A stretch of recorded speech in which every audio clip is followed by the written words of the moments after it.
Shalom, selamat siang Bapak Ibu Saudara-saudara yang dikasihi oleh Tuhan Yesus. Senang sekali pada siang hari ini kita boleh jumpa kembali dalam ibadah siang, di mana nanti kita akan bersama-sama mempelajari pelajaran sekolah sahabat kita. Dan hari ini kita sudah masuk di pelajaran yang keempat.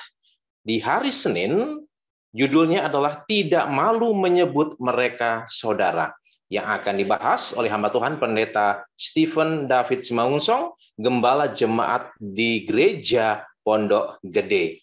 Baik, kita akan awali ibadah kita pada siang hari ini. Kita akan dengarkan sebuah lagu pujian.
Baik, kita sama-sama berdoa.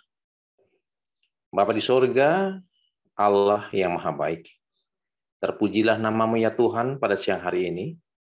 Sementara kami datang di hadirat Tuhan, kami mau menyembah, memuji, memuliakan nama Tuhan.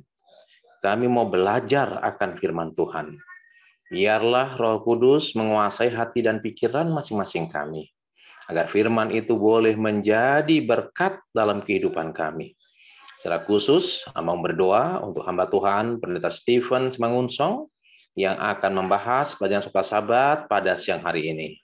Kiranya urapan sorga boleh menjadi bagiannya, agar apa yang disampaikan itu sesuai dengan firman Tuhan. Demikian juga masing-masing kami, biarlah Tuhan akan memberkati kami, memberkati perangkat yang kami gunakan, agar semua boleh berjalan dengan baik. Puji, kemuliaan, dan hormat hanya bagi nama Tuhan. Terima kasih Bapa, dengarlah doa kami ini, hanya di dalam nama Tuhan Yesus. Kami persembahkan dan alaskan doa ini. Amin. Baik, sebelum Pendeta Stephen Simangunsong akan membahas pelajaran Suka Sabat kita pada hari Senin ini, kita akan terlebih dahulu mendengarkan lagu tema kita, I Will Go.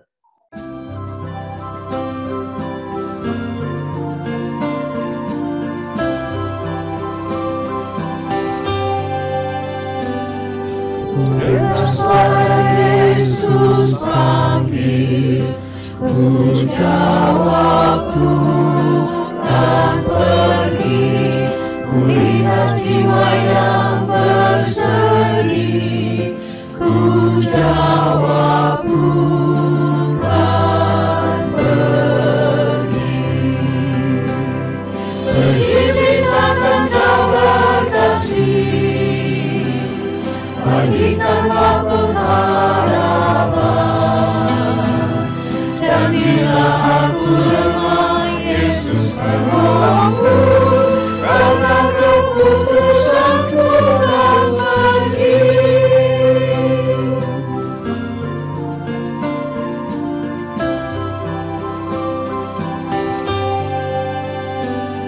I hear the voice of Jesus calling.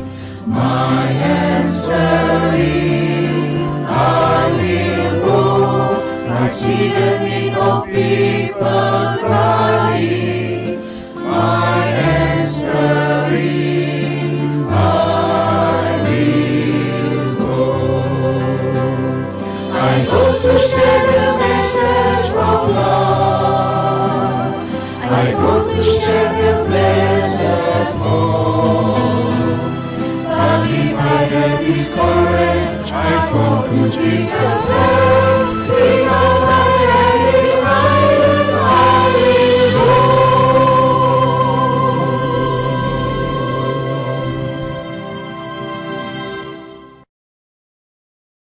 Baik, terima kasih. Judul pembahasan pelajaran Suka Sabat kita pada hari ini, hari Senin, adalah tidak malu menyebut mereka saudara. Silakan Pendeta Stephen Simangunsong untuk membahas pelajaran Suka Sabat kita pada hari ini. Shalom. Selamat siang Bapak Ibu sekalian, umat Tuhan.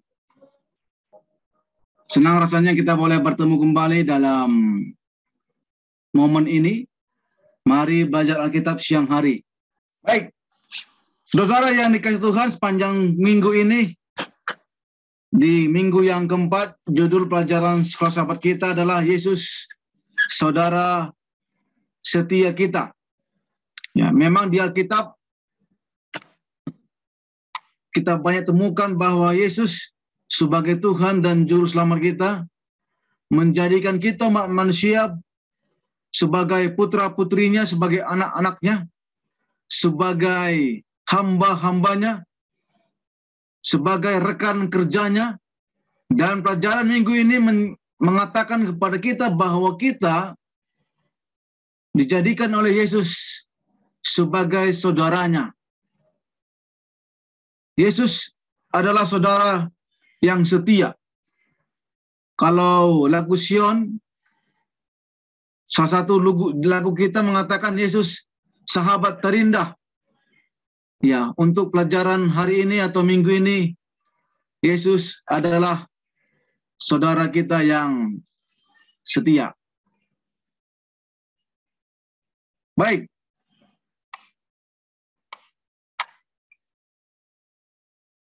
Ayat hafalan minggu ini mengatakan bahwa karena anak-anak itu adalah anak-anak dari darah dan daging, maka ia juga menjadi sama dengan mereka dan mendapat bagian dalam keadaan mereka, supaya oleh kematiannya ia memusnahkan dia yaitu iblis yang berkuasa atas maut. Ibrani pasal 2 ayat yang ke-14. Kita mengatakan bahwa dia sama seperti saudara dan saya di dalam sifat kemanusiaan. Pelajaran hari ini mengatakan tidak malu menyebut mereka saudara. Ya. Jadi luar biasa, Yesus tidak malu mengatakan bahwa engkau adalah saudaraku laki-laki, engkau adalah saudaraku perempuan. Nah, kalau kita manusia biasa ini, acap kali kalau saudara kita itu miskin, susah, ya, kita malu mengakui dia bahwa dia saudara. Tapi ketika saudara kita itu adalah jenderal, orang kaya, punya pengaruh, punya kuasa, punya kedudukan, maka kita bangga mengatakan bahwa dia saudara. Walaupun itu saudara jauh ya, tapi kita hubung-hubungkan.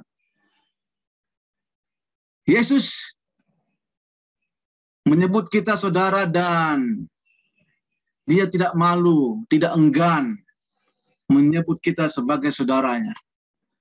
Ibrani pasal 2 Yesus mengatakan bahwa Yesus tidak malu menyebut kita saudaranya.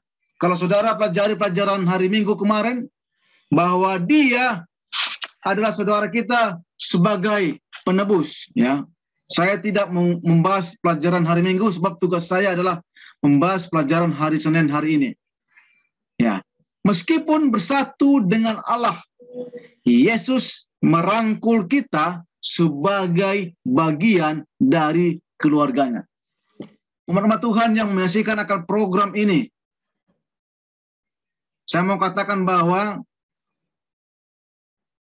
hubungan yang paling dekat selain hubungan antara bapa dan anak adalah hubungan saudara. Ya.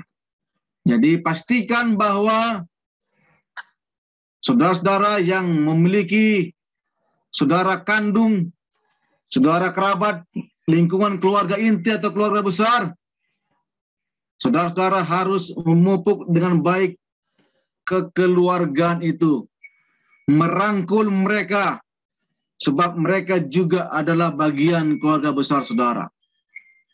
Yesus merangkul kita sebagai bagian dari keluarganya. Ya, kita akan melihat contoh keputusan dan tindakan Musa sebagai saudara sebangsanya, kepada saudara sebangsanya, yaitu bangsa Israel, yang merupakan gambaran tindakan yang Yesus lakukan kepada kita. Ya. Kita akan melihat apa yang Musa lakukan, tindakan dan keputusannya terhadap bangsa Israel. Kalau kita baca dalam Ibrani pasal 11 ayat 24 sampai 26, ya, kita akan lihat ayat ini. Karena iman maka Musa setelah ia dewasa menolak disebut anak putri Firaun, karena ia lebih suka menderita dengan umat Allah daripada untuk sementara menikmati kesenangan dari dosa. Musa menganggap penghinaan karena Kristus sebagai kekayaan yang lebih besar daripada semua harta Mesir, sebab pandangannya dia arahkan kepada upah. Saudara perhatikan di ayat yang ke-24 yang saya garis bawah, underline. Musa menolak disebut anak putri Firaun. Jangan lupa pada zaman itu Mesir adalah satu kerajaan yang sangat berkuasa, saudara. Kerajaan superpower. Dan Musa ada di kerajaan itu. Dan putri Firaun ingin mengangkat Musa menjadi anaknya. Ya, kita akan lihat. Ya, apa itu artinya Musa disebut anak putri Firaun. Ya. Saat itu Musa adalah sosok yang kuat, menerima pelatihan sipil dan militer tertinggi di kerajaan Mesir.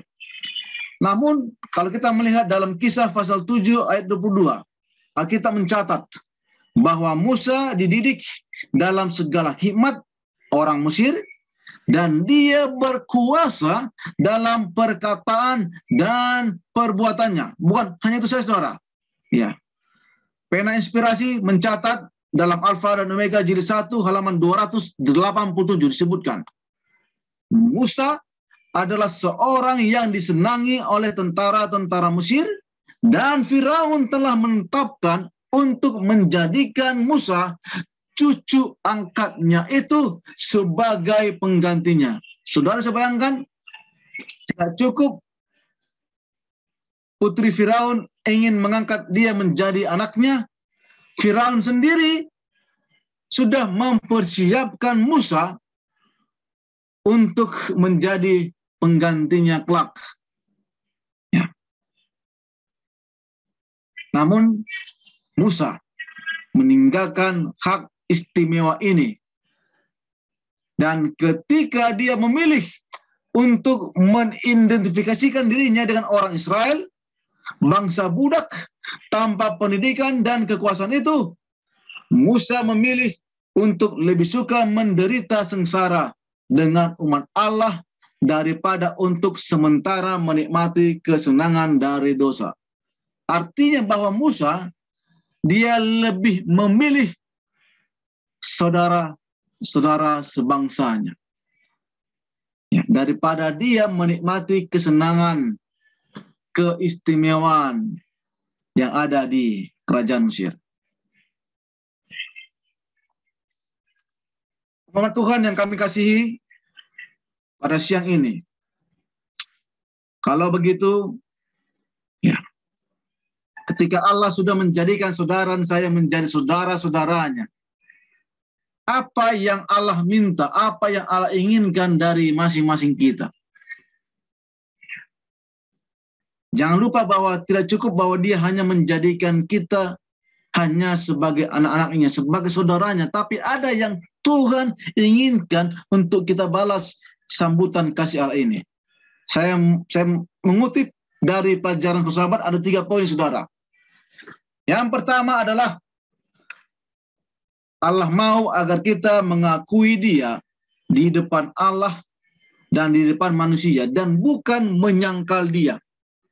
Ini yang Allah inginkan dari kita, saudara. Jangan lupa, akuilah dia di depan manusia dan jangan menyangkal dia.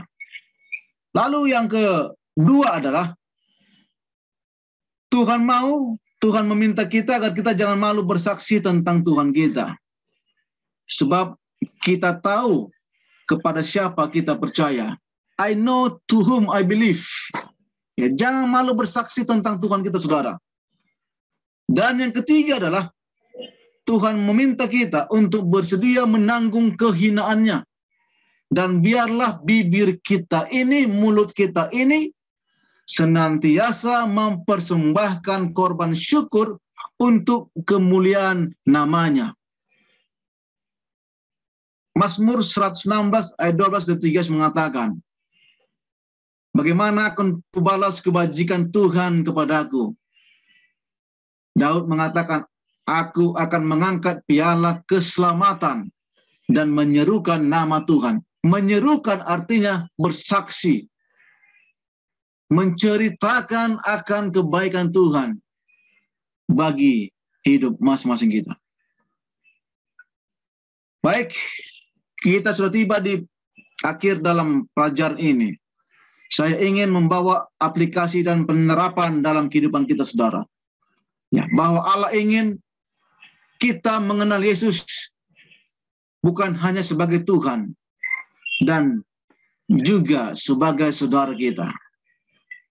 Biarlah Yesus sebagai penebus kita yang telah membayar dosa kita, dia akui dan kita saksikan akan begitu besarnya kasih-Nya kepada masing-masing kita. Kemudian sebagai saudara kita, Yesus telah menunjukkan kepada kita cara kita hidup. Dan dia rindu agar kita menjadi serupa dengan gambar anaknya. Dan kita mengakui dia. Dengan demikian dia, anaknya itu maksudnya Yesus Kristus, menjadi yang sulung di antara banyak saudara. Ya. Bapak Ibu sekalian, umat Tuhan yang kami kasihi, yang diberkati Tuhan. Ingat, walaupun kita mengalami banyak penganiayaan dan penolakan, biarlah kita tidak merasa malu untuk mengakui Yesus sebagai Tuhan dan Juru Selamat pribadi kita. Di dalam tindakan kita, meskipun berada dalam bahaya, jangan ragu dan tidak usah malu untuk menunjukkan bahwa kita menghormati Yesus. Inilah pelajaran kita sepanjang hari ini. Nanti saudara, ketika hari Sabat tiba, saudara boleh saksikan, boleh saudara bagikan apa yang saudara pelajari pada siang ini. Tuhan memberkati. Saya serahkan kepada Pendeta Hosina. Baik, terima kasih Pendeta Simangunsong. Baik Bapak Ibu, saudara-saudara yang dikasihi oleh Tuhan, waktunya kita untuk berdiskusi berkaitan dengan pelajaran Suka Sabat kita pada hari ini. Dan jika ada pertanyaan, silakan boleh tulis di ruang komentar bagi Bapak Ibu yang mengikuti melalui Facebook atau di ruang chat atau secara langsung kalau ada pertanyaan, silakan. Baik, kalau tidak ada pertanyaan, saya yang bertanya nih Pendeta. Kalau kita merasa malu, ya, kalau kita merasa malu untuk menyebut Yesus sebagai Allah kita, apa konsekuensinya? Pertama. Lalu yang kedua, dalam pelajaran Suka Sabat kita ini sebenarnya Rasul Paulus menyinggung tentang umat-umat Tuhan di kitab Ibrani ini, di mana mereka merasa malu untuk menyebut saudara mereka, teman seiman mereka itu malu, ya, malu memikul atau menanggung menyebut bahwa teman seiman mereka itu adalah saudara mereka. Nah, kira-kira apa konsekuensinya juga ini kalau itu terjadi di antara umat-umat Tuhan pada saat ini? Oke, dampaknya apa kira-kira? Silakan, Pendeta. Baik, di pelajaran tadi yang sudah saya sampaikan, ada 3 ayat. Di ayat yang pertama, yang saya bawakan tadi, apa yang Allah minta kita lakukan, Matius pasal 10, ayat 32 dan 33.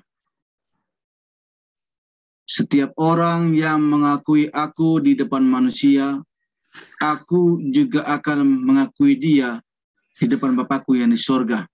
Tetapi barang siapa menyangkal aku, tidak mengakui dia di depan manusia, aku juga akan menyangkal dia di depan Bapakku yang di surga. Ya. Jadi ada hukum timbal balik. Kalau kita tidak mau mengakui dia, maka Tuhan pun tidak mengakui kita sebagai saudara-saudara. Ya. Jelas. Ya. Lalu mengenai kitab Ibrani, ya, mereka tidak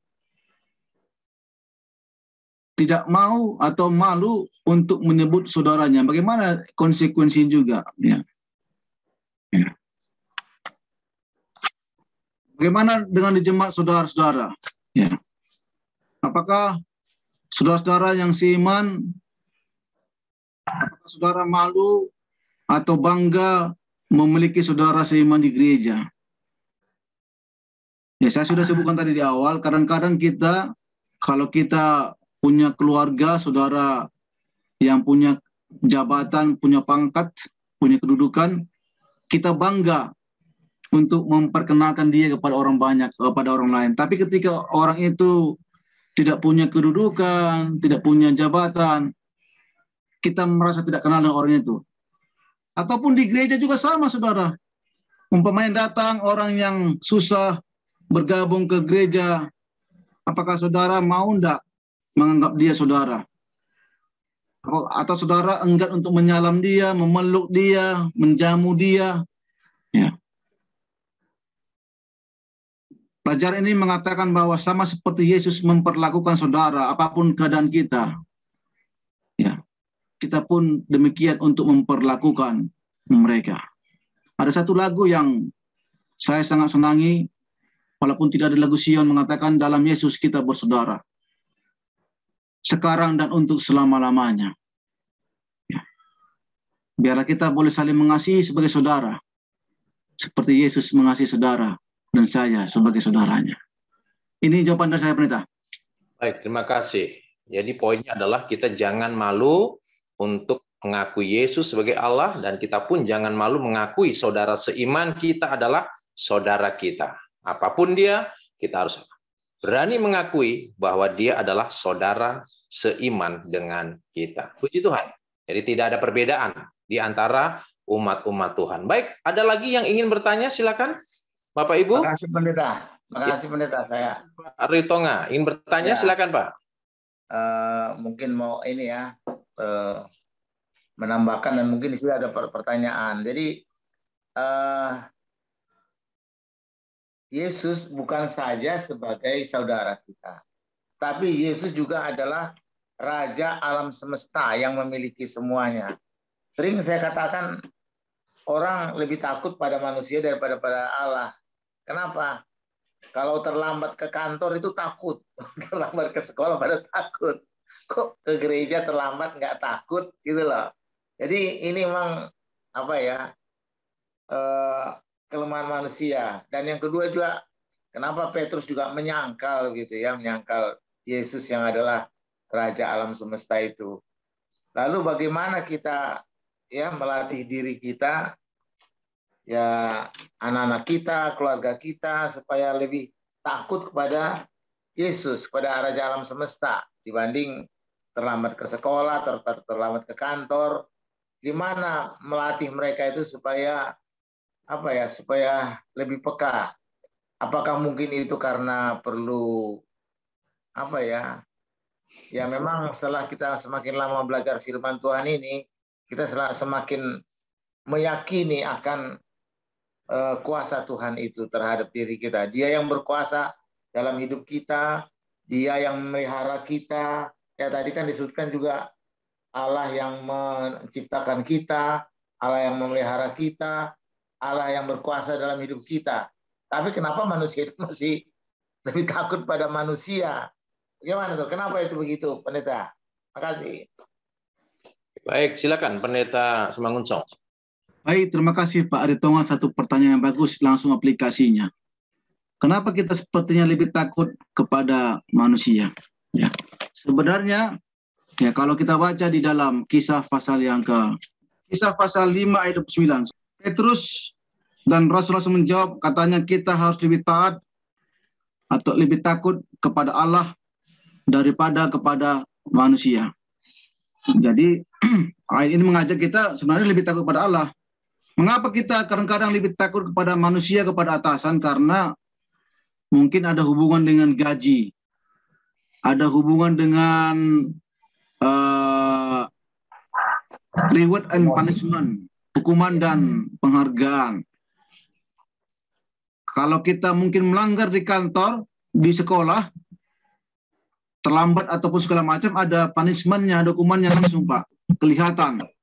Nah kadang-kadang mungkin kalau kita umpama tadi disebutkan di gereja, terlambat, berbisik-bisik, tidak menghormati Tuhan dalam kabarnya, kita merasa Tuhan itu kan ada di bait sucinya, Tuhan itu Maha Kasih, Maha Pengampun, apapun yang kita lakukan pasti Tuhan ampuni, Tuhan maafkan. Ya, istilahnya itu temple of theocracy, dalam arti di dalam bait suci itu ada pengampunan, dosa apapun yang kita lakukan Tuhan akan ampuni, Tuhan maafkan. Karena kita tidak langsung merasakan akibatnya. Tindakan kita itu bukan seperti waktu zaman Imam Eli, anak-anaknya begitu berbuat salah langsung Tuhan bakar, Tuhan musnahkan. Ya, kita lebih takut kepada manusia kadang-kadang. Ya. Tapi harusnya walaupun kita tidak melihat Allah secara fisik langsung, biarlah sikap kita, bagaimana kita menghormati pimpinan kita, menghormati orang lain, manusia. Perasaan hormat kita, takut kita hendaknya lebih besar kepada Allah daripada kepada manusia. Ya. Demikian. Ya, makasih pendeta. Jadi Kisah 5 ayat 29 ya. Ya. Baik, makasih pendeta. Baik, terima kasih. Ini ada pertanyaan dari pendeta Budi di Bali. Pertanyaan, apa bedanya takut dengan menghormati? Bukannya Yesus sudah mati untuk kita sehingga kita perlu menghormati pengorbanannya di kayu salib. Nah, silakan pendeta Simangunsong. Oke, terima kasih. Saya pikir kalimat takut dan hormat kepada Allah itu sama relevan. Ya, takutlah akan Allah dan sembahlah Dia. Ini sudah kita pelajari dalam program 10 hari mari berdoa melalui pekabaran 3 malaikat. Ya. Sebenarnya Allah itu tidak perlu ditakuti. Bukan seperti manusia yang kejam ketika kita salah langsung ada punishment ataupun sebagainya. Namun konsep yang Alkitab tawarkan kepada kita adalah menghormati Dia. Ya, artinya adalah bahwa sebenarnya kita menurut akan hukum, perintah dan ketetapan Tuhan bukan oleh karena kita takut dihukum, takut akan mendapat sanksi, tetapi mengapa kita menurut hukum dan ketetapannya? Oleh karena kita cinta, kita mengasihi Dia yang sudah terlebih dahulu mengasihi kita. Dan Dia sudah buktikan itu melalui kematiannya di kayu salib. Ya, itulah yang Tuhan ingin kita lakukan bagi Dia. Ya. Jadi takut dan hormat bahasa Alkitab adalah sama relevan. Ya, sebab Allah itu tidak perlu ditakuti dalam arti seperti manusia biasa. Kalau kamu begini ya, gitu. Tidak. Tetapi kita karena cintanya kita kepada Tuhan, kasih kita kepada Tuhan, maka kita mau menghormati Dia. Dimanapun kita berada, apapun yang kita lakukan. Ya, baik kita makan, kita minum, berjalan, apapun yang kita lakukan, biarlah untuk kemuliaan hormat nama Tuhan. Di sini ada ipar saya, Amir Manurung, sudah resign. Mungkin boleh diberikan kesempatan, pendeta. Silakan. Baik, terima kasih pendeta Simangunsong untuk jawabannya. Ya, Bapak Amir Manurung, silakan untuk memberikan respon atau pertanyaan. Silakan Pak, sudah resign. Ya, terima kasih Pendeta Hursina, terima kasih Pendeta Simangunsong. Saya mungkin bukan bertanya, cuma mau sharing saja pengalaman gitu ya, boleh ya terkait dengan ini. Ya, silakan Satu Pak. kali ada saudara kita, saudara seiman sedang cari pekerjaan lah gitu. Terus kebetulan dia melamar di tempat saya sedang bekerja. Dia bilang, Bang, saya ngelamar, saya nggak tahu kalau Bang di situ. Saya ngelamar di situ, tolong dong Bang bantu saya katanya. Terus saya datangin HR, saya tanya, coba cari dulu namanya, ada ngelamar nggak? Ada Pak. Terus gimana? Ah, saya sudah simpan kemana? Ah, buang sampah lah, kalau orang-orang kayak gini, ngapain saya simpan katanya gitu. Ada cerita, wih, tarik dulu tuh, masukin lagi, saya bilang gitu. Ya udahlah, kalau Bapak yang rekomendasi, kami terimalah katanya. Pendek cerita, anak ini diterima. Maaf, saya garis bawahi, maaf pada hamba-hamba Tuhan, kebetulan adalah anak seorang pendeta. Udah, pendek cerita dia diterima, nggak sampai 1 bulan HR panggil saya, Pak Amir, maaf ya, dia nggak sampai 1 bulan saya harus keluarin katanya. Kenapa saya bilang gitu? Emang performance-nya dia jelek sebelum. Bukan di performance lah Pak katanya, bukan di performance, tapi adalah yang mungkin saya nggak enak cerita sama Bapak katanya. Saya bilang apa? Coba cerita sama saya. Dia bilang Tuhannya aja nggak dihargain katanya, apalagi kantor katanya. Maksud kamu apa katanya? Coba bayangin katanya. Saya minta dia kerja hari Sabtu langsung mau dia katanya gitu. Terus di kantin dia merokok Pak katanya. Kan beda dengan yang Pak Amir kami kenal begitu. Jadi sore-sore aja Pak ya. Jadi kalau Tuhannya aja nggak dihargain apalagi kantornya katanya. Jadi itulah salah satu pengalaman. Bukan kita tidak mau malu memperkenalkan sahabat-sahabat kita. Tapi akhirnya seperti ini kami yang malu. Gitu, malu ya.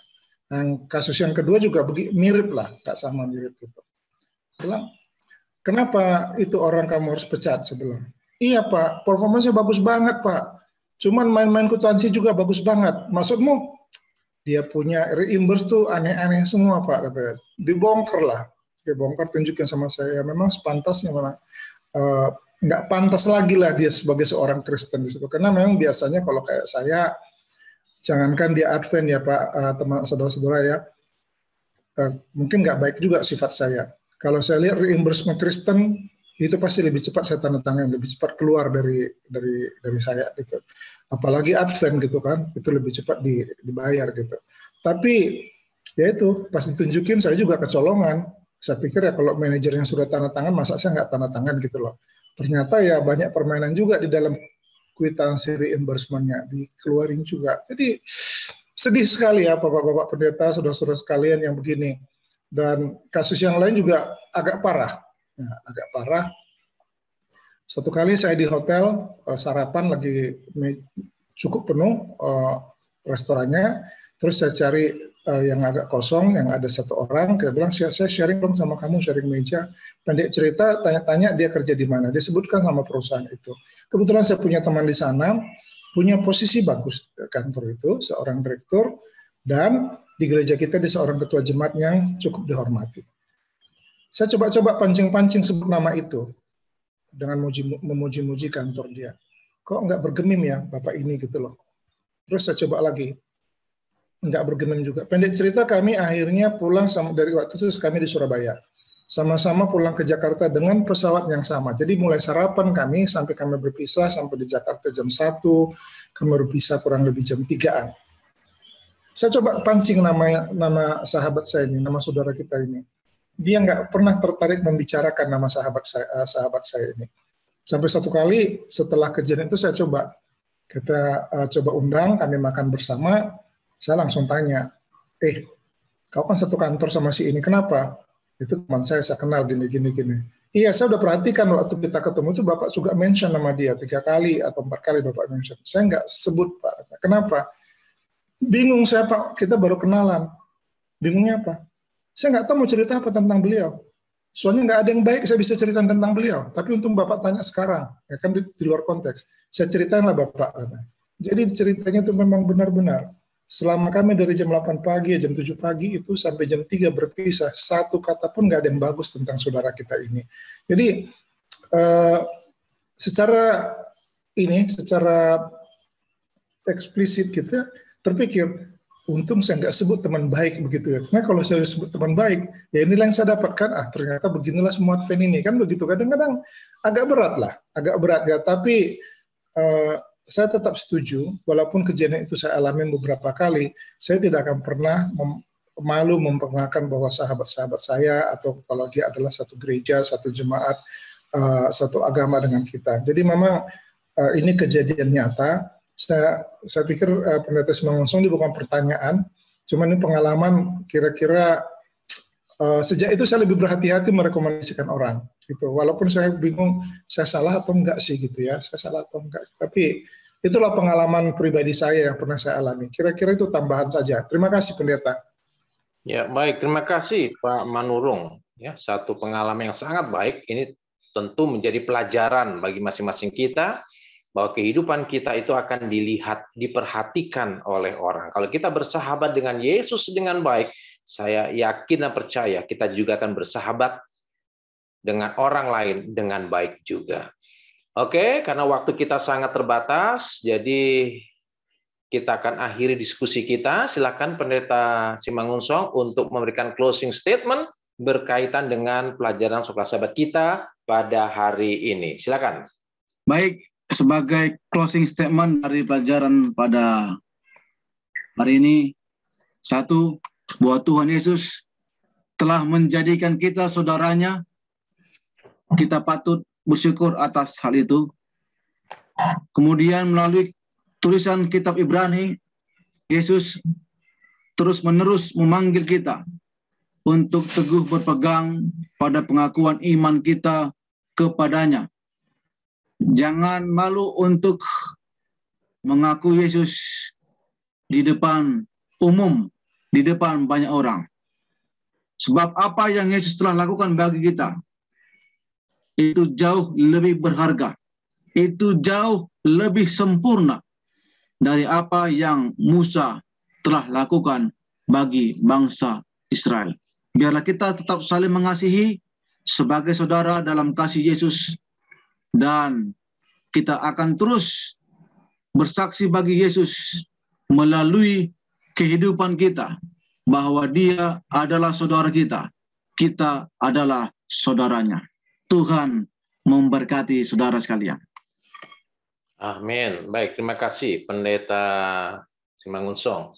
Baik, kita akan mendengarkan lagu pujian, dan nanti untuk doa tutup, saya minta Pendeta Simangunsong untuk doa tutup, dan tolong doakan secara khusus Pendeta Budi Solihin yang berulang tahun. Ya, jadi kita doakan Pendeta Budi Solihin yang berulang tahun, ya, supaya panjang umur, sehat selalu, sukses dalam pelayanan. Ya, nanti tolong doakan ya Pendeta Simangunsong.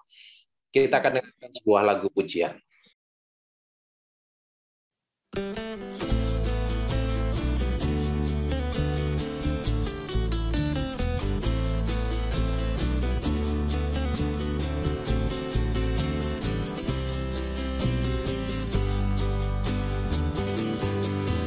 Yesuslah tujuan hidupku, Yesuslah pengharapanku, hanya Dia terang jalanku, hanya Dia penolongku. Dialah sahabatku selalu dalam susah dan senang. Saat itu bila kau kecewa, harap padanya, janjinya kau miliki dari Bapa yang tak pernah gagal. Yesuslah tujuan hidupku, Yesuslah pengharapanku, hanya Dia terang jalanku, hanya Dia penolongku. Dialah sahabatku selalu dalam susah dan senang. Saat itu keindahan dunia tak selamanya, hanyalah sementara, bukan jaminan hidup yang bakal. Surgalah tujuan hidupku, surgalah pengharapanku. Pandangan dunia akan hilang saat di istana mulia. Di sana kita jumpa nanti dengan Yesus yang telah mati, ganti kita.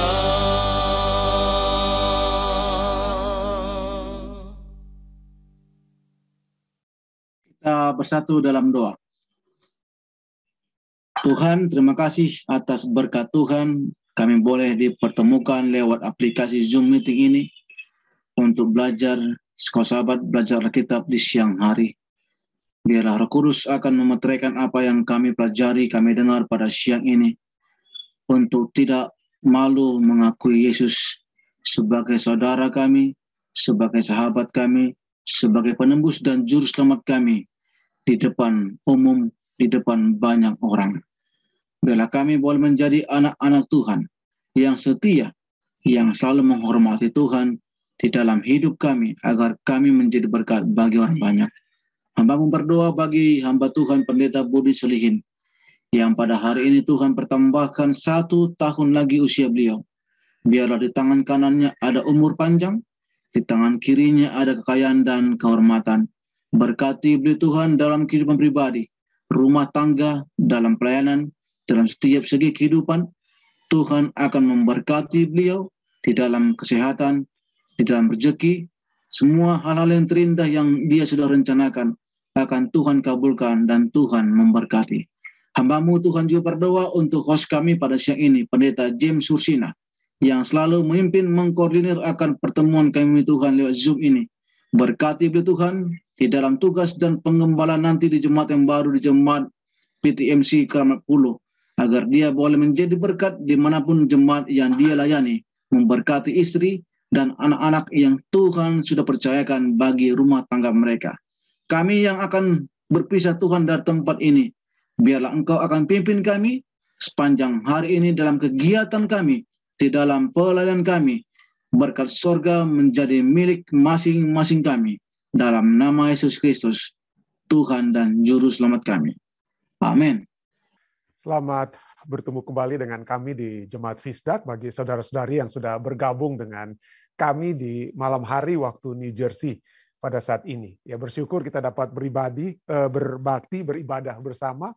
Walaupun saat ini di New Jersey sedang turun hujan salju atau mungkin snowstorm, ya, badai salju sedang sementara turun dan membuat jalan bagi yang, jika ada yang masih berada di jalan, mungkin saya boleh mintakan kalau bisa dapat pulang ke rumah secepatnya, karena sudah semakin selain udara yang salju yang turun, tapi juga akan hujan es juga sebentar akan turun, jadi agak berbahaya di jalan. Tapi saya percaya Tuhan akan menjaga umat-umat Tuhan yang ada di New Jersey yang dalam perjalanan, dan mari kita tetap terus berdoa, saling mendoakan satu dengan yang lain supaya keselamatan dapat terus menjadi bagian kita. Selamat pagi bagi saudara-saudari yang juga bergabung dari Indonesia, kiranya kita juga dapat memperoleh kekuatan yang sama pada saat ini dari acara ibadah kita. Baik saudara sekalian, seperti biasa saya akan membagikan pelajaran kita, dan pada sepanjang minggu ini kita sudah dimulaikan, ya, Pendeta Muda Tulus sudah memulaikan dengan membahas bagaimana judul sepanjang minggu ini adalah Yesus Saudara Setia. Kenapa mungkin penekanannya kepada kata setia? Karena mungkin ada saudara-saudari kita yang mungkin tidak lagi setia, ya.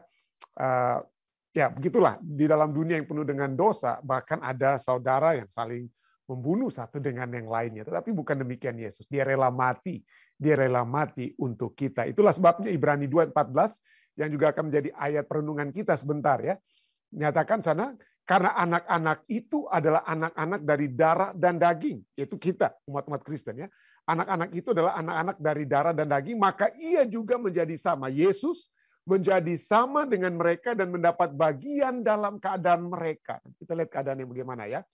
Dalam bagian dalam keadaan mereka, supaya oleh kematiannya, ia memusnahkan dia, yaitu iblis yang berkuasa atas maut. Sepanjang minggu ini kita berbicara tentang Yesus yang secara lebih spesifik disebut sebagai saudara setia kita. Minggu lalu kita sudah membahas bagaimana Yesus itu adalah Allah kita, keilahian daripada Yesus. Dan pada saat ini kita akan lebih berfokus kepada kemanusiaan daripada Yesus. Kemanusiaan daripada Yesus. Nah, hari Selasa kita melihat bahwa saudara kita itu memiliki darah dan daging yang sama seperti kita. Jadi agak berhubungan semua, ya. Menjadi darah dan daging. Tapi besok kita akan membahas tentang tidak malu menyebut mereka itu apa, ya, saudara. Yesus menyebut kita itu sebagai saudara, ya. Lalu kemudian hari Rabu, setelah hari ini Minggu saudara sebagai penebus berhubungan dengan hari Selasa daging dan darah seperti kita. Hari Rabu kita akan membahas tentang disempurnakan melalui penderitaan, dan hari Kamis saudara sebagai teladan. Pada saat ini kita akan melihat bagaimana Yesus itu saudara kita yang akan menjadi penebus bagi kita, the brother as a redeemer. Nah, dari mana pemahaman saudara yang menebus saudaranya yang lain? Ini adalah satu hal yang dapat kita lihat dari Perjanjian Lama. Itulah sebabnya pelajaran sekolah sahabat kita memulaikan, bacalah Imamat 25 ayat 25 sampai 27 dan Imamat 25 ayat 47 sampai 49. Siapa yang dapat menebus seseorang yang telah kehilangan hartanya atau kebebasannya karena kemiskinan? Jadi itu seringkali terjadi ya di zaman Alkitab. Mungkin juga waktu kami berada di Ethiopia, kami sempat melihat hal-hal seperti itu ya, bagaimana keluarga-keluarga yang jatuh dalam kemiskinan karena gagal panen. Apa yang harus terjadi? Maka seringkali keluarga mereka yang lebih berada, yang lebih kaya itu akan membantu keluarga yang miskin. Tapi ya apa misalnya mereka membelikan benih-benih atau bibit-bibit untuk dapat ditanam. Tetapi sementara mereka tidak dapat membayar hutang mereka, maka harus ada anggota keluarga dari yang miskin tersebut, yang jatuh miskin, yang harus mungkin menjadi dalam tanda kutip pembantu, ya, pembantu di rumah keluarga yang memberikan bantuan, ya. Dan ini bukan Anda pikir, kok jahat sekali, kok ada seperti sistem perbudakan. Bukan, saudara ya. Tetapi juga itu adalah satu hal yang juga seringkali disukai oleh keluarga yang miskin. Kenapa? Karena kalau ada anggota keluarganya yang membantu di keluarga yang lebih kaya, yang telah memberikan bantuan, maka sedikit mulut yang harus mendapatkan makanan, dapat memberikan makan. Jadi itu merupakan bukan hal yang kita pikir, waduh kok seperti tidak ada berperi kemanusiaan, jadi pembantu atau budak. Tidak. Tetapi itu adalah juga bagian dari apa? Mencoba untuk menyelamatkan keluarga yang jatuh dalam kemiskinan. Dan itulah kita lihat juga pelajaran kita, katakan Imamat 25 ayat 25 sampai 27, apabila saudaramu jatuh miskin sehingga harus menjual sebagian dari miliknya, maka seorang kaumnya anggota keluarganya yang berhak menebus, ya, yang semakin dekat. Jadi semakin dekat keluarga tersebut, entah itu kakak adik atau keponakan, itu jadi ada apa ya? Ada urutan-urutan siapa yang pertama-tama dapat menebus mereka. Seperti Boas yang menebus Ruth, ya. Jadi ada urutan-urutannya, ya. Maka seorang kaumnya yang berhak menebus, yakni kaum yang terdekat, harus datang dan menebus yang telah dijual saudaranya itu. Apabila seseorang tidak mempunyai penebus, jadi tidak ada saudara, bagaimana? Tidak ada lagi. Tetapi kemudian ia mampu sehingga didapatinya yang perlu untuk menebus miliknya itu, maka ia harus memasukkan tahun-tahun sesudah penjualannya itu dalam perhitungan. Jadi supaya adil, sudah berapa lama dia jadi hamba, jadi harus diatur, dihitung semuanya tahun-tahun itu. Jadi, nah kelebihannya haruslah dikembalikan kepada orang yang membeli daripadanya supaya ia boleh pulang ke tanah miliknya. Jadi harus adil, sistem keadilan harus apa?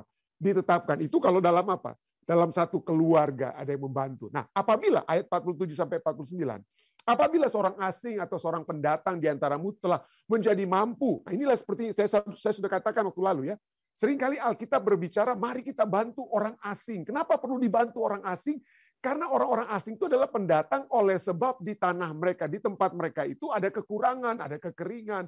Seperti Abraham, kekurangan-kekeringan di tanah perjanjian, lalu dia harus pergi ke Mesir. Ya, atau seperti Naomi dan keluarganya harus pergi ke Moab. Ya, untuk supaya apa? Karena ada kekeringan, ada kelaparan di tengah-tengah keluarga, di tengah-tengah bangsa mereka atau tanah mereka. Itulah sebabnya orang asing itu perlu dibantu. Mereka itu bukan orang yang jalan-jalan seperti turis, bukan, ya.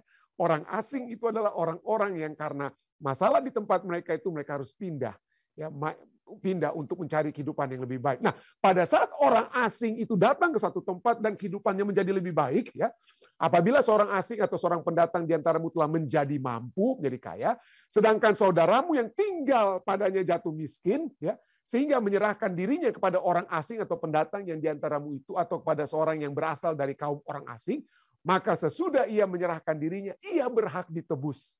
Yakni seorang dari antara saudara-saudaranya boleh menebus dia. Atau saudara ayahnya, atau anak laki-laki saudara ayahnya, atau seorang kerabat yang terdekat dari kaumnya. Dan kalau ia telah mampu, ia sendiri berhak menebus dirinya. Sampai dia apa? Kaya kembali. Jadi proses ini adalah membantu saling apa? Saling membantu seperti berkooperasi. Ada kooperasi, ya, saling membantu dengan kata lain, ya. Jadi pelajaran kita kemudian katakan, hukum Musa menetapkan bahwa ketika seseorang begitu miskin sehingga dia harus menjual kepemilikannya atau bahkan dirinya sendiri harus menjadi budak atau dengan kata lain, ya. Untuk apa? Untuk bertahan hidup, ya, untuk bertahan hidup. Dia akan menerima miliknya itu atau kebebasannya kembali. Jadi kita mungkin setelah apa? Saya jadi jatuh miskin, saya jadi hamba. Supaya saya bisa bertahan hidup, saya menjadi hamba kepada orang yang apa? Membeli atau membayar hutang-hutang saya.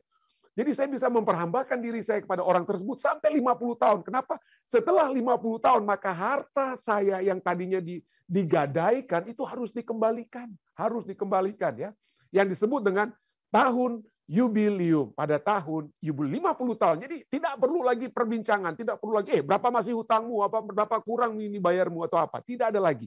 50 tahun bebas. Anda bebas, Anda harus kembali mengambil tanah milik Anda, rumah milik Anda dikembalikan pada Anda, walaupun tadinya 50 tahun sebelumnya Anda sudah gadaikan. Kenapa? Mungkin Anda sudah tidak bisa lagi menikmati rumah tersebut, tapi minimal anak-anak Anda atau keturunan Anda lainnya itu dapat tetap memiliki kehidupan yang dimulaikan kembali, a new beginning untuk mereka. Jadi itulah sebabnya tahun Yobel adalah tahun Sabat Agung, di mana hutang-hutang dihapuskan, kepemilikan diklaim kembali, dan kebebasan diproklamasikan kepada para tawanan atau para budak, ya, tawanan hutang atau budak. Ya. Namun, 50 tahun adalah waktu yang lama untuk ditunggu. Itulah sebabnya hukum Musa juga menetapkan bahwa kerabat terdekat dapat membayar bagian yang masih terutang, dan dengan demikian lebih cepat menebus kerabatnya. Gantinya harus tunggu 50 tahun. Kalau ada yang membayar hutang saya, saudara saya bayar hutang saya, maka saya bisa bebas dan saya bisa kembali ke rumah saya, ke ladang tanah saya. Ya, kerabat terdekat juga merupakan orang yang menjamin keadilan. Keadilan itu kata kuncinya. Untuk ditegakkan dalam kasus pembunuhan. Dia adalah pembalas darah yang akan mengejar pembunuh kerabat dekatnya dan menghukumnya. Bilangan 35 ayat 9 sampai 15. Jadi ada hutang apa ya? Hutang darah itu istilahnya ya. Kalau kita ada anggota keluarga saya terbunuh lalu, maka saudara yang tidak bersalah itu tapi dia terbunuh, maka dia berhak untuk apa? Untuk apa? Mengejar pembunuh daripada kerabat terdekat itu. Itulah konteksnya ya. Itulah konteks. Jadi hutang harus apa? Ada pelanggaran yang dibuat, pembunuhan yang dibuat. Harus ada yang apa? Harus ada yang menebusnya. Harus ada penebusnya. Harus ada yang membayarnya kembali. Bacalah Ibrani 2:14-16, bagaimana Yesus dan kita dijelaskan dalam perikop ini. Dalam perikop ini. Ibrani 2:14-16 katakan, karena anak-anak itu adalah anak-anak dari darah dan daging, maka ia juga menjadi sama dengan mereka dan mendapat bagian dalam keadaan mereka, supaya oleh kematiannya ia memusnahkan dia, yaitu iblis yang berkuasa atas maut. Wah, apa artinya ini ya? Nanti apa iblis tuh bisa apa ya, seperti jadi pocong kalau kita dikaget-kagetin atau kita dipotong sama pocong tersebut sampai mati ya. Apa itu artinya? Kurang lebih begitu ya. Jadi apakah ia iblis yang berkuasa atas maut? Dan supaya dengan jalan demikian, supaya dengan jalan apa? Dalam kematiannya Yesus membebaskan mereka yang seumur hidupnya berada dalam perhambaan oleh karena apa? Nah ini dia, coba lihat. Takutnya kepada maut. Saya tidak akan ulangi lagi sebentar dalam pembahasan. Tapi saya mau Anda ingat-ingat ini dia. Supaya kita itu, dia berkuasa atas maut. Iblis berkuasa atas maut. Tetapi kuasa yang bagaimana yang dia miliki? Yang membuat kita itu takut kepada maut. Kenapa kita harus takut kepada maut? Nanti kita akan lihat ya. Tapi ini, ia membebaskan mereka yang seumur hidupnya berada dalam perhambaan oleh karena takutnya kepada maut. Takut mati. Takut mati. Ya. Sebab sesungguhnya, ayat 16, sebab sesungguhnya bukan malaikat-malaikat yang ia kasihani, tetapi keturunan Abraham yang ia kasihani. Kenapa? Kenapa? Apakah dia tidak sayang malaikat-malaikat yang dia juga ciptakan? Ya Allah. Ya tidak, atau Yesus yang juga pencipta itu tidak rasa kasihan. Tidak. Artinya ini sedang berbicara, waktu saya sudah sempat bahas waktu lalu, itu ungkapan dalam bahasa seni sastra bahasa, yang mana ini yang lebih diutamakan itu adalah anak-anak Abraham. Nah, kenapa anak Abraham yang lebih diutamakan? Karena mereka yang berdosa, karena mereka lah yang paling perlu apa ya? Pertolongan. Jadi mereka lah yang perlu pertolongan. Malaikat tidak akan cemburu kalau Tuhan, kenapa kamu lebih perhatikan kok kamu mau mati untuk anak-anak keturunan Abraham? Kenapa? Nah, buat apa Yesus mati untuk malaikat? Malaikat itu nggak berdosa kan? Jadi Yesus matinya itu untuk yang memang apa ya? Yang membutuhkan. Itulah sebabnya. Ya, dia yang mengasihani anak-anak Abraham, karena anak-anak Abraham inilah yang jatuh dalam apa ya? Jatuh dalam dosa. Nah, bagian ini, pelajaran kita katakan, bagian ini menggambarkan kita sebagai budak iblis. Tetapi Yesus menjadi apa? Sebagai penebus kita. Ketika Adam berdosa, manusia jatuh di bawah kuasa iblis. Akibatnya, kita tidak memiliki kuasa untuk melawan dosa. Ya, kita tidak memiliki kuasa, kita melihat dosa, akibat dosa kita lihat orang jadi sakit, orang jadi mati, orang lumpuh, itu akibat dosa semua. Dan pada saat kita melihat, aduh ngeri juga ya, kita jadi takut semua. Ya. Dan itulah takutnya kita kepada apa? Takutnya kita kepada maut. Ya. Kenapa? Karena kita tidak memiliki kuasa. Ada orang kaya, orang miskin, atau siapa saja bisa mati istilahnya. Ya. Orang kaya tidak bisa menghindar dari kematian. Itulah sebabnya kita takut kepada maut. Ya. Lebih buruk lagi. Nah ini lihat, pelajaran kita katakan, lebih buruk lagi ada hukuman mati yang dituntut karena pelanggaran kita yang tidak dapat kita bayar. Roma 6 ayat 23, upah dosa adalah apa? Maut. Jadi situasinya kita ini tampaknya tidak ada harapan. Tapi Yesus bagaimanapun juga ya, mengadopsi sifat manusia kita dan menjadi daging dan darah seperti kita. Dia menjadi kerabat terdekat kita dan menebus kita. Dia yang berhak untuk menebus kita. Ya, jadi setan tidak bisa, kenapa mesti Yesus? Tidak, Yesus pada saat Yesus datang, mati, dilahirkan, hidup, tinggal, dan mati. Nah itu sudah menyatakan Yesus menjadi satu dengan kita. Tanpa menjadi manusia, saya ulangi, tanpa menjadi manusia, Yesus tidak bisa menjadi penebus. Ya, oleh sebab dosa masuk melalui satu orang, maka kita semua berdosa. Tetapi melalui satu yang benar, Yesus Kristus, kita semua apa ya? Dibenarkan. Ya. Jadi Yesus Allah tidak dapat turun dalam kealahannya untuk menebus kita. Tidak. Saya ulangi. Allah di dalam kealahannya tidak bisa menebus kita. Hanya Allah yang menjadi manusia, inkarnasi. Hanya Allah yang menjadi manusia inkarnasilah yang dapat menebus kita. Ya. Kalau Allah yang sendiri turun, setan bilang, wah kenapa Allah tidak dapat menjadi penebus kita? Karena yang untuk menebus kita itu seperti pelajaran tadi yang kita sudah baca, harus ada yang mati. Upah dosa itu apa? Mati. Oh, saya sudah bahas sedikit ini apa yang kita harus tambahkan nanti ya. Tapi anyway, itulah intinya. Dan kita akan terus ulang-ulangi supaya kita dapat melihat bagaimana itulah sebabnya harus bukan Allah ya, tapi Allah yang menjelma. Itulah yang menjadi penebus kita. Dia menjadi kerabat terdekat kita dan menebus kita. Dia tidak malu menyebut kita saudara, Ibrani 2 ayat 11 katakan. Paradoksnya, dengan mengambil sifat kita dan menebus kita, Yesus juga mengungkapkan sifat ilahinya. Oh, apa maksudnya ini? Artinya, untuk menjadi penebus yang rela dari anak Allah, dari Maha Kuasa, pencipta alam semesta, untuk menjadi hamba mati di kayu salib, yang hanya memiliki kemauan untuk melakukan itu hanya Allah. Hanya Allah. Karena dia Allah, maka dia bisa apa?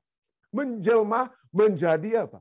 Menjadi penebus. Kalau saya ya sudah enak-enak di surga, buat apa saya mati untuk satu debu ini yang tidak ada artinya di alam semesta, bumi kita ini, seperti pelajaran kita waktu minggu lalu. Dan artinya kita.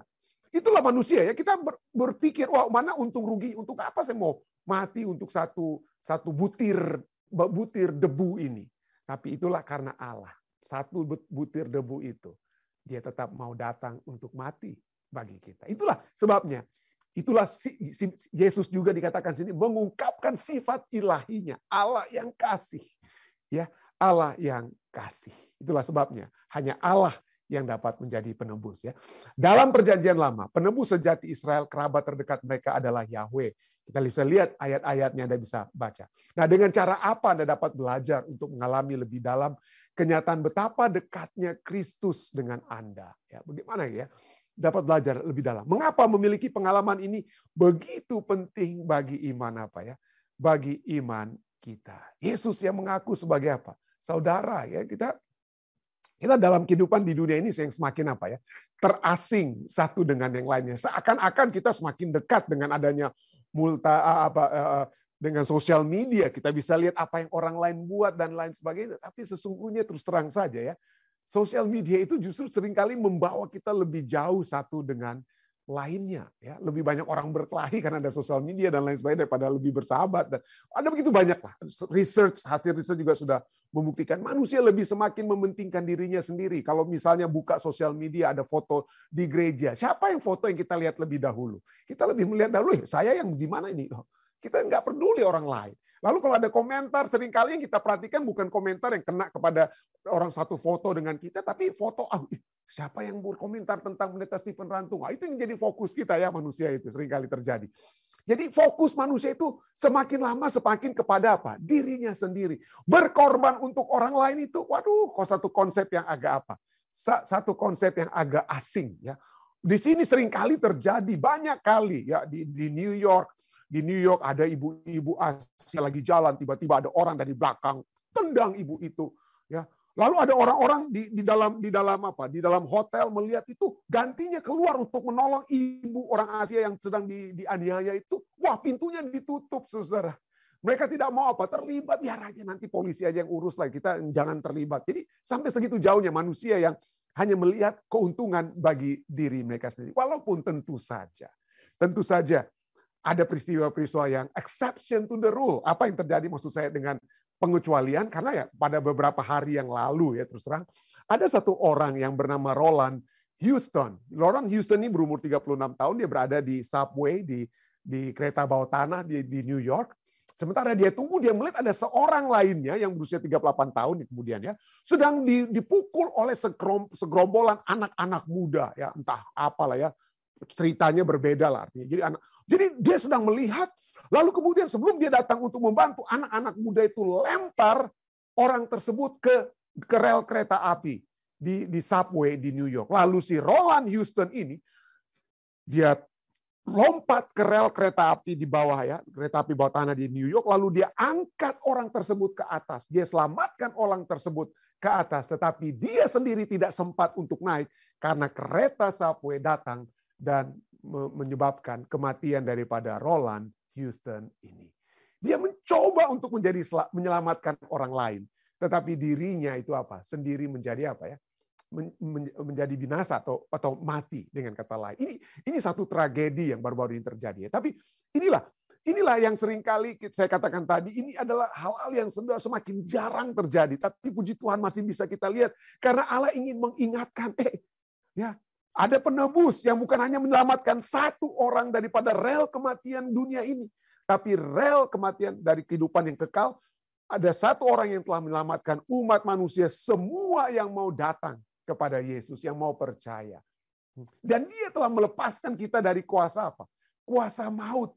Nanti kita lihat apa artinya kuasa maut ini. Pelajaran kita katakan bahwa iblis yang berkuasa atas maut. Wah, ya, dapatkah iblis membunuh? Oke, dapatkah kita bertanya, adakah salah satu hal yang dapat iblis lakukan adalah apa? Membunuh saudara dan saya? Siapa yang memiliki kuasa atas maut atau kematian? Ya. Siapa yang memiliki kuasa atas maut dan kematian? Nah, kita lihat ya, secara tidak langsung tentu saja kita tahu bahwa iblis adalah bapa berdosa ya. Dan dosa yang menyebabkan kita mati. Iblis berdusta kepada Adam dan Hawa, dia katakan sekali-kali kamu tidak akan mati. Makan aja nih buah, makan aja buah. Tapi kita lihat setelah buah itu makan, maka kematian, proses kematian itu sudah masuk melalui Adam dan Hawa, dan kemudian kita saat ini kita mengalami kematian. Itu oleh sebab apa? Apa yang telah iblis lakukan di Taman Eden, dia tawarkan sesuatu yang dia tipu. Oleh sebab itu Alkitab katakan iblis itu adalah bapa penipu. Kenapa? Dia tipu kita sehingga kita menjadi berdosa. Yang menyebabkan kita mati adalah dosa. Itulah yang menyebabkan. Tapi apakah iblis itu berkuasa yang menyebabkan secara directly iblis yang membuat Anda itu bisa mati? Ya, dia bisa ketok kepala kita lalu kita mati istilahnya ya. Nah, tentu saja ada banyak hal yang dapat iblis lakukan. Misalnya, iblis dapat membuat kita menjadi bisu dan tuli. Bisa, Anda bisa dia buat bisu dan tuli. Markus 9:25, ketika Yesus melihat orang banyak makin datang berkerumun, ia menegur roh jahat itu dengan keras. Karena ada orang bisu dan tuli di bawah ya. Bisu dan tuli di bawah. Jadi apa yang Yesus katakan? Hai kau roh yang menyebabkan orang menjadi bisu dan tuli. Jadi jangan heran. Setan dapat membuat Anda sakit. Setan dapat membuat seperti Ayub, wah, Anda menjadi apa? Lumpuh, dan lain sebagainya. Setan dapat buat itu dia ya. Dan itulah sebabnya Yesus memberikan contoh di sini. Dia dapat apa? Menghilangkan apa yang setan dapat kerjakan. Hai kau roh yang menyebabkan orang menjadi bisu dan tuli. Aku memerintahkan engkau keluarlah daripada anak ini dan jangan memasukinya lagi. Jadi setan dapat apa? Buat orang menjadi bisu dan tuli. Apalagi? Oh, setan dapat membuat orang buta. Tidak dapat melihat secara fisik. Ya. Matius 12 ayat 22 katakan, kemudian dibawalah kepada Yesus seorang yang kerasukan apa? Kerasukan setan. Orang itu buta dan bisu, Lalu Yesus menyembuhkannya sehingga si bisu itu berkata-kata apa? Dan melihat. Jadi ini sebab siapa? Siapa yang menyebabkan orang ini buta dan bisu? Setan. Ya. Setan dapat melihat. Ya. Tapi coba kita lihat ya. Kita seakan-akan takut, pendeta jangan sampailah saya jadi setan itu masuk pada saya jadi bisu dan tuli dan buta. Ya oke. Ya, tapi coba kita lihat. Yang bisu, tuli dan buta yang setan masuki itu dapat setan apa? Yesus dapat apa? Yesus dapat kalahkan, Yesus dapat keluarkan, nggak ada masalah dengan Yesus. Tapi ada satu hal yang bagi saya pribadi, saya pikir itu lebih bahaya daripada bisu, tuli, dan buta. Yang dilakukan oleh setan. Setan sudah belajar, dia di zaman dulu mungkin dia bisa bikin kita bisu, tuli, dan buta ya. Sekarang juga ya, mungkin sakit dan lain sebagainya. Tapi ada hal yang lebih hebat. Ada hal yang lebih hebat yang dapat setan lakukan, melebihi bisu, tuli, dan buta secara fisik, secara luar. Apa yang dia dapat lakukan? Dia dapat membuat saudara dan saya menjadi bisu, buta, dan tuli secara rohani. Dan ini lebih berbahaya, saudara ya. Karena ini menyangkut kehidupan kekal. Saya bisa buta, bisu, dan tuli saat ini, tapi saya memiliki hubungannya dekat dengan Tuhan, saya nggak perlu khawatir. Kenapa saya nggak perlu khawatir? Well, minimal Yesus datang kedua kali, saya memiliki pengharapan, kebisuan saya, kebutaan saya, ketulian saya itu bisa hilang. Ya, itu. Tapi kalau kita buta, bisu, dan tuli atau mati rohani, maka tidak ada pengharapan untuk apa ya? Kehidupan kekal tersebut. 2 Korintus 4 ayat 3-4 katakan, ini Rasul Paulus amarkan kepada orang di Korintus dan juga kepada kita semua. Hati-hati, ini yang lebih hebat. Lebih hebat yang dapat setan lakukan bagi kita itu ada, yaitu buta dan apa? Mati rohani dan juga bisu rohani yang nggak mau mengabarkan Injil juga mungkin gitu ya. Buta dan mati rohani. 2 Korintus 4 3-4 katakan, jika Injil yang kami beritakan masih tertutup juga, maka Injil tersebut tertutup untuk mereka yang akan binasa. Jadi kebutaan, kebisuan dan kematian rohani ini menyebabkan kita mati yang kekal, mati. Yaitu ayat 4.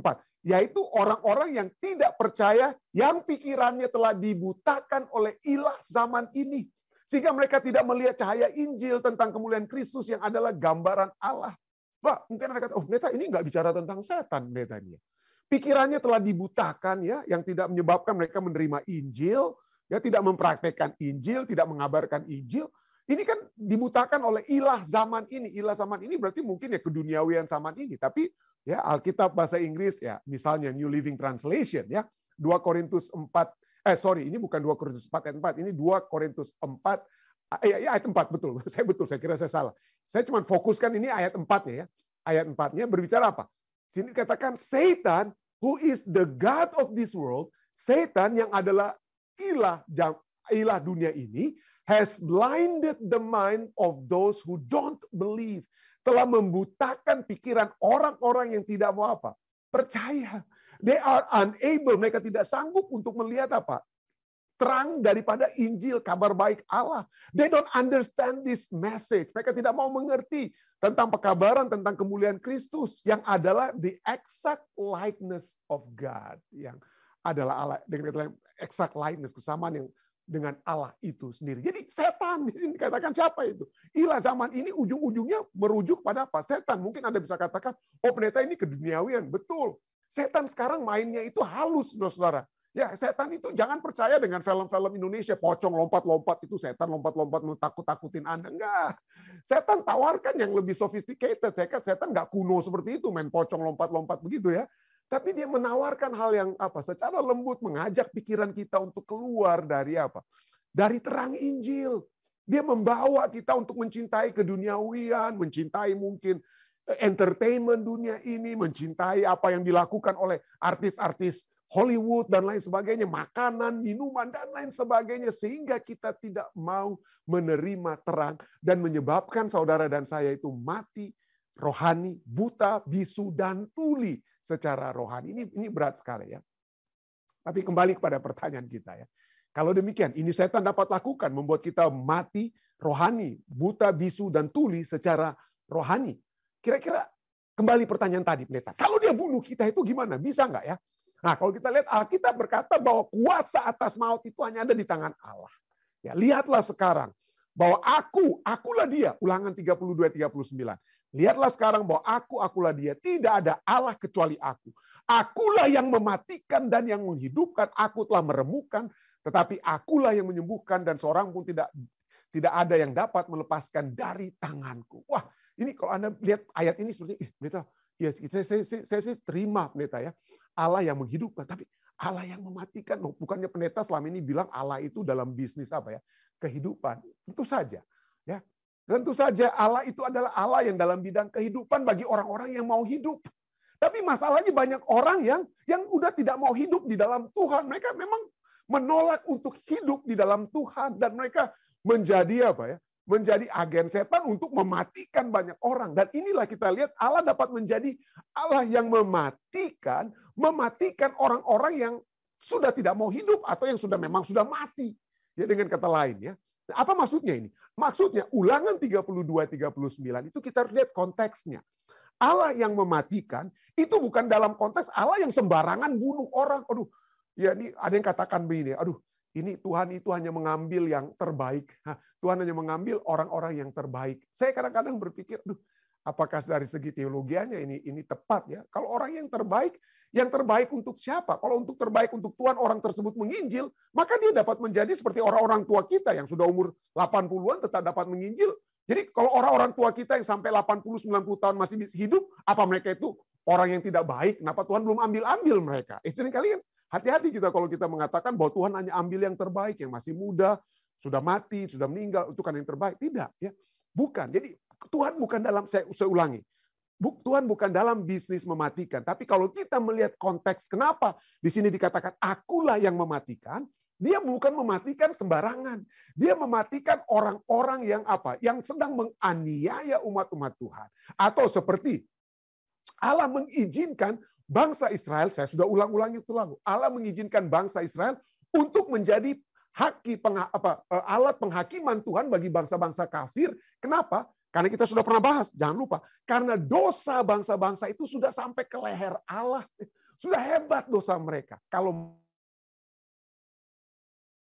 mereka tidak dimusnahkan, maka mereka akan menjadi apa? Memusnahkan semua orang, bahkan umat-umat Tuhan yang benar. Ya, atau kerohanian mereka itu kesucian kerohanian itu jadi hancur oleh sebab. Jadi Tuhan menggunakan orang Israel untuk apa? Menjadi hakim atau menghakimi orang-orang di Kanaan. Itulah sebabnya Tuhan suruh mereka apa? Dibunuh orang-orang di Kanaan. Kenapa? Karena itulah ya, Allah yang mematikan dalam arti ia membalas dendam kepada lawannya. Ya. Bersorak-soraklah, hai bangsa-bangsa karena umatnya, karena umat Allah yang akan masuk memusnahkan orang-orang Kanaan, sebab ia membalaskan darah hamba-hambanya. Jadi Tuhan tidak sembarang mematikan, ya, tidak sembarangan. Ia membalaskan darah hamba-hambanya. Ia membalas dendam kepada lawan-lawannya. Lawan umat-umat Tuhan adalah lawan Allah. Dan ia mengadakan pendamaian bagi tanah umatnya. Jadi dia dalam satu konteks untuk satu kehidupan yang lebih baik bagi apa ya?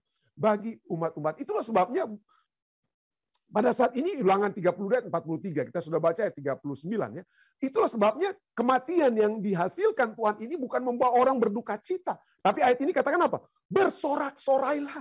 Jadi kematian bagi lawan-lawan Allah menyebabkan anak-anak Allah, umat-umat Allah bersorak-sorak. Ya, bersorak-sorak, rejoice, ranam, cries of joy, joyfully sing, shout joyfully seperti Miriam dan bangsa Israel yang pada saat mereka melihat kelepasan, mereka menyeberangi Laut Merah dan melihat bahwa tentara-tentara Mesir itu apa? Mati di dalam apa? Di dalam Laut Merah tersebut ya. Itu karena adanya kelepasan. Mereka tidak berkabung, aduh Tuhan kenapa ada yang kau matikan nih orang-orang Mesir ini? Aduh janganlah Tuhan. Enggak, mereka tidak sedih ya. Mereka bersorak-sorak. Mereka bersorak-sorak oleh sebab keselamatan dari Allah yang mematikan musuh-musuh umat Allah. Jadi itulah dalam konteks ya, Tuhan tidak ingin kita itu mati sembarangan dengan kata lain. Kalaupun Tuhan artinya kematian seperti yang terjadi kepada orang-orang Mesir yang sedang mengejar orang Israel itu karena pembalasan pada mereka. Nah, bagaimana dengan zaman kita? Apakah pendeta berarti yang mati saat ini adalah orang-orang yang menjadi musuh umat-umat Tuhan? Bagaimana anak kami, suami dan tidak? Ya, Tuhan di dalam kemautahuannya dapat memberikan izin. Ya, dosalah yang menyebabkan kematian. Dosalah yang menyebabkan adanya penyakit. Terus terang saja, itu tidak ada dalam kamus Tuhan di Taman Eden sebelum manusia jatuh dalam dosa, penyakit dan lain sebagainya. Tidak bukan rancangan Tuhan. Itulah sebabnya Yesus datang. Itulah sebabnya Yesus datang, oleh sebab Yesus ingin menebus manusia itu dari dosa, dari upah daripada dosa tersebut. Ya, itulah sebabnya setan tidak memiliki kuasa atas maut secara langsung untuk membunuh Anda dan lain sebagainya. Yang memiliki kuasa setelah itu adalah Yesus yang sesungguhnya yang berkuasa atas maut. Wahyu 1 ayat 17-18 katakan, jangan takut. Banyak orang takut mati atau apa ya. Jangan takut. Aku adalah yang awal dan yang akhir. Ayat 18. Dan yang hidup. Aku telah mati, namun lihatlah aku hidup. Yesus berkata ya. Aku hidup sampai selama-lamanya. Dan aku memegang segala kunci maut dan kerajaan maut. Sekarang ada di tangan apa? Di tangan Tuhan. Nah, kenapa Yesus harus bilang-bilang seperti ini? Lalu bagaimana kalau kita menghubungkan dengan ayat yang tadi dari Ibrani 2 ayat 14 bahwa setan adalah setan yang berkuasa atas maut. Nah, itu artinya apa? Apa artinya iblis yang berkuasa atas maut? Artinya sebelum Yesus itu datang, sebelum Yesus itu mati dan bangkit, sebelum Yesus memegang kunci maut, sebelum Yesus mati di kayu salib, maka kita lihat, setanlah penguasa bumi kita. Ya, pada saat manusia pertama menerima dia, tawaran dia untuk memakan buah dari terlarang tersebut, ya, maka setanlah menjadi penguasa bumi. Dan Yesus akui, oh setan memang dialah prince of this world. Yohanes 14 ayat 30. Dan waktu setan tawarkan pada Yesus pada saat Yesus dicobai di padang gurun, sembah aku, kamu nggak usah susah-susah. Ya, untuk kamu akan kuberikan kerajaan ini. Seluruh bumi ini aku berikan kepadamu. Setan nggak bohong, saudara ya. Setan tidak bohong, dialah pemilik apa ya? Dialah penguasa bumi, dan kalau Yesus mau, Yesus sembah dia, maka Yesus tidak perlu mati di kayu salib. Setan tidak bohong. Karena dia betul-betul adalah penguasa bumi. Yesus sendiri bilang ini dalam Yohanes 14 ayat 30. Dia dengan kata lain adalah bapa daripada orang-orang yang berdosa. Karena dialah yang menyebabkan orang-orang berdosa. Mulai daripada apa? Mulai daripada Adam dan Hawa ya. Setanlah bapa orang berdosa. Yohanes 8 ayat 44. Nah, karena dia adalah bapa orang berdosa, apa akibatnya bagi orang berdosa? Apa ujung-ujungnya bagi orang berdosa? Firman Tuhan cukup jelas. Kita sudah tidak perlu lagi baca. Anda bisa baca sendiri. Dari Roma 6 ayat 23. Upah dosa ialah apa ya? Ialah maut. Ya, ialah maut. Tapi itulah. Yesus tebus kita. Yesus datang sebagai saudara kita. Menebus kita. Supaya kita tidak lagi berada di dalam kerajaan maut. Itulah sebabnya kita berada dalam kerajaan rahmat-Nya. Kerajaan rahmat, bukan kerajaan maut. Yesuslah yang melepaskan manusia yang percaya daripada kerajaan maut, daripada upah dosa untuk yang selama-lamanya. Ya. Jadi manusia tadinya tidak ada pengharapan. Upah dosa adalah apa? Adalah maut. Itulah sebabnya ayat tadi kita katakan, Yesuslah datang supaya kita dilepaskan dari apa? Ingat kata kunci saya suruh Anda pegang tadi dari Ibrani, supaya kita lepas daripada ketakutan maut. Kenapa saya tekankan ini? Karena kalau kita tidak percaya, kalau kita tidak menerima Injil, kalau saudara dan saya tidak mempelajari firman Tuhan, maka kita akan takut mati. Ya, kita akan takut mati, saudara. Betul. Kalau kita tidak memiliki pengharapan bahwa kedatangan Yesus yang kedua kali, maka kematian itu akan menjadi satu momok. Aduh, jangan saya matilah. Saya kalau bisa bertahan terus hidup selama-lamanya dan lain sebagainya. Kita akan takut sekali untuk apa? Mati. Dan inilah bagi orang-orang dunia, kalau Anda tanya, itulah paling mereka takut. Ketakutan utama itu takut apa? Mati. Tapi bagi kita lihat, kita tidak lagi takut mati. Kenapa? Kita dapat berkata seperti orang-orang dalam Alkitab. Hidup adalah Kristus, mati adalah apa? Mati adalah untungku, saudara ya. Mati adalah untungku, supaya berbahagialah orang yang mati di dalam Tuhan. Kenapa harus berbahagia? Kenapa? Karena mereka beristirahat sementara daripada jerih payah mereka. Karena segala perbuatan baik mereka telah mengikuti mereka. Jadi kita tidak lagi takut mati. Itu bahkan dapat menjadi satu apa? Keuntungan. Aduh, capek juga di dalam dunia kita ini, terus terang saja, dengan begitu banyak penyakit, dengan begitu banyak penderitaan. Setiap saat kita bisa melihat hal-hal yang mendukakan kita karena dosa. Kalau kita adalah anak-anak Tuhan yang sesungguhnya, maka kita akan selalu berduka. Berduka bukan karena kita melihat orang mati, bukan.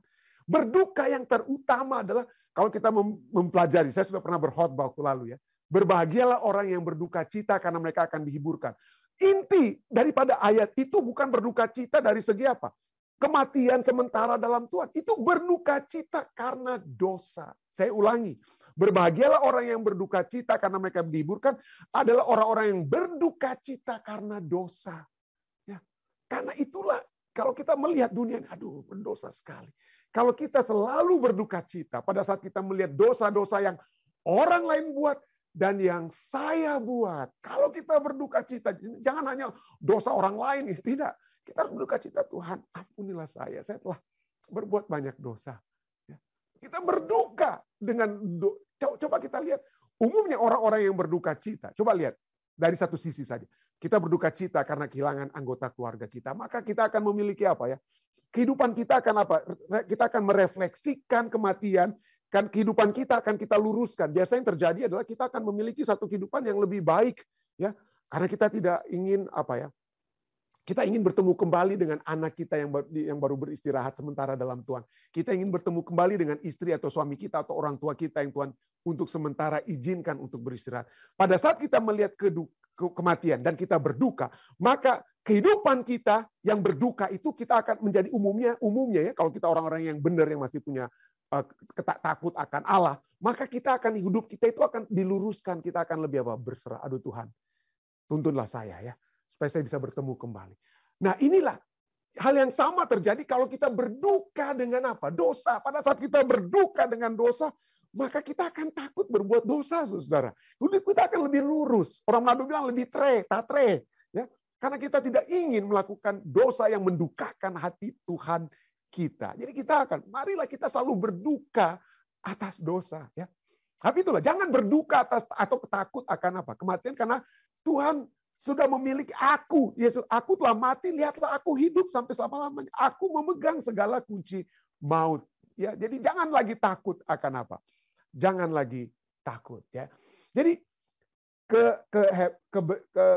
hal yang menyebabkan Yesus dapat memiliki kunci maut, ya, karena dia apa? Dalam kematiannya dia telah memusnahkan iblis. Dialah yang sekarang menjadi penguasa. Dialah menjadi kepala raja atau menjadi raja dari kerajaan rahmat, ya, yang telah memusnahkan iblis yang berkuasa atas maut, ya. Itulah sebabnya karena dia telah oleh kematiannya ia memusnahkan iblis yang berkuasa atas maut, maka 1 Korintus 15 ayat 55-57 Rasul Paulus dapat berkata apa? Hai maut, di manakah kemenanganmu? Enggak lagi, kamu kalah maut. Hai maut, di mana sengatmu? Di mana patukanmu? Di mana hal yang menyakiti yang kamu buat? Jadi kita tidak perlu takut, saudara. Kita tidak perlu takut dengan maut. Sengat maut ialah dosa dan kuasa dosa ialah hukum Taurat. Pada saat kita melihat hukum Taurat katakan jangan berdosa, ya. Dan kalau kita berdosa maka kita berada di bawah apa? Berada di bawah kuasa dosa.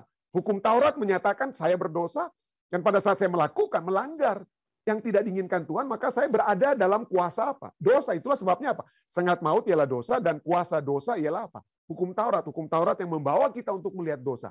Tetapi syukur kepada Allah. Ayat 57. Syukur kepada Allah yang telah memberikan kepada kita kemenangan oleh Yesus Kristus Tuhan kita. Kuasa-kuasa setan itu begitu banyak. Tapi kuasa kemenangan kita bukan dari kuat kuasa saya, manusia, atau siapa pendeta yang akan memberikan kemenangan bagi kita. Tidak. Yesus Kristus. Kemenangan, kuasa untuk menang dari buta rohani, dari tuli rohani, dari bisu rohani adalah apa? Apa yang Yesus Kristus dan Roh Kudus dapat lakukan di dalam kehidupan kita. Itulah sebabnya dikatakan, aku telah mati, namun lihatlah, Wahyu 1:18. Namun lihatlah, aku hidup sampai selama-lamanya. Dan aku memegang segala kunci maut dan kerajaan maut. Yesus telah menang, kenapa? Karena dia telah menjadi sama dengan saudara dan saya. Ibrani 2:14. Ia telah menjadi sama dengan mereka mendapat bagian dalam keadaan mereka, keadaan manusia. Supaya oleh kematiannya ia memusnahkan dia itu iblis yang berkuasa atas maut. Artinya apa? Ia dilahirkan sebagai manusia. Ia menderita seperti manusia. Dia dapat kelaparan, dia dapat merasa letih, lelah, tertidur. Ya, dia dapat merasa kehilangan hubungan dengan Bapa menyebabkan dia harus menangis, berdoa sampai keluar peluh darah. Dia menderita seperti manusia. Dan bahkan dia mati seperti apa? Mati seperti manusia. Tetapi oleh sebab dia telah mati dan Bapa telah bangkitkan dia. Bapa yang membangkitkan dia, maka hal yang sama dapat menjadi bagian kita ya. 1 Yohanes 3:8 katakan, barang siapa yang tetap berbuat dosa berasal dari iblis. Sebab iblis berbuat dosa dari mulanya. Untuk inilah anak Allah menyatakan dirinya, yaitu supaya ia membinasakan perbuatan iblis itu. Ada begitu banyak perbuatan iblis. Khususnya dia dapat membuat kita mati rohani, buta, bisu, dan tuli secara rohani. Tetapi untuk supaya kita dapat melihat secara rohani, mendengar secara rohani, berbicara tentang hal-hal rohani kepada sesama kita harus datang kepada Yesus ya. Kita harus datang kepada Yesus. Kenapa? Karena Dia memiliki kunci kekuasaan untuk menghidupkan kita semua dari kematian rohani. Kiranya kehidupan kerohanian ini terus menjadi bagian kita. Saya bawa ini dalam nama Yesus. Amin.